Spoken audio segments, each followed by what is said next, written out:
नमस्कार, आप देख रहे हैं टीएनपी न्यूज और मैं आपके साथ हूं चंदा यादव। यूपी में निकाय चुनाव का पहला चरण शांतिपूर्वक तरीके से संपन्न हो चुका है। 37 जिलों में 45% से अधिक मतदान दर्ज किए गए, लेकिन चुनावी रण का यह पहला चरण था, क्योंकि अभी दूसरे चरण का मतदान होना बाकी है, जिसके चुनावी प्रचार को धार देने के लिए राजनीतिक दलों के दिग्गज एक बार फिर मैदान में उतर चुके हैं और ताबड़तोड़ रैलियां करने लगी है। देखिए रिपोर्ट।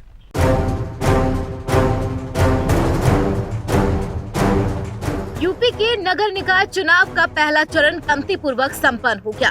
सुबह 7 बजे शुरू हुआ मतदान शाम 6 बजे तक चला, जिसमें 45% से अधिक वोटिंग दर्ज की गई।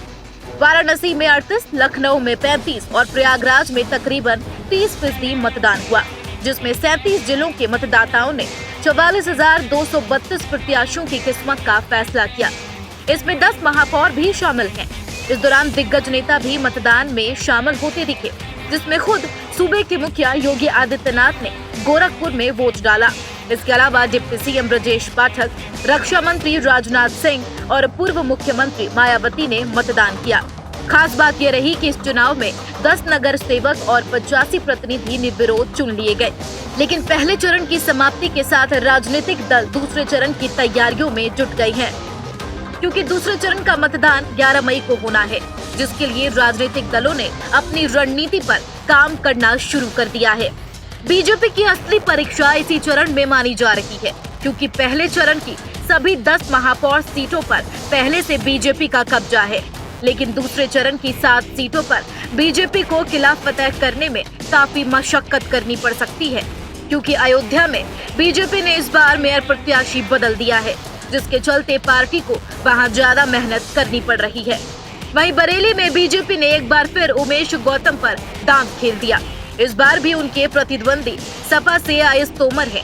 वहीं अलीगढ़ और मेरठ बसपा के कब्जे से छिनना एक बड़ी चुनौती मानी जा रही है। इन्हीं चुनौतियों से निपटने के लिए सीएम मतदान के बाद एक बार फिर कमान संभालते दिखे, जिसके बाद योगी अयोध्या, सुल्तानपुर, सिद्धार्थनगर, बस्ती में प्रचार के लिए निकले।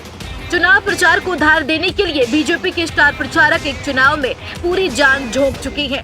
सीएम योगी और डिप्टी सीएम केशव प्रसाद मौर्य आगामी 7 मई को अलीगढ़ जा रही हैं। इसके अलावा स्मृति ईरानी को भी चुनाव प्रचार के लिए बुलाने की तैयारी चल रही है।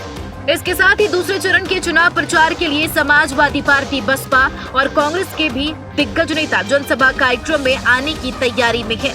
समाजवादी पार्टी के राष्ट्रीय अध्यक्ष अखिलेश यादव, राष्ट्रीय लोकदल अध्यक्ष जयंत चौधरी, आजाद समाज पार्टी अध्यक्ष चंद्रशेखर के अलावा तमाम नाम हैं जो इस चुनाव प्रचार में जुटे हैं। इसी तरह बसपा और कांग्रेस के स्टार प्रचारक भी दूसरे चरण के नगर निकाय चुनाव में प्रचार के लिए पहुंच रही हैं। Bureau report, TNP news.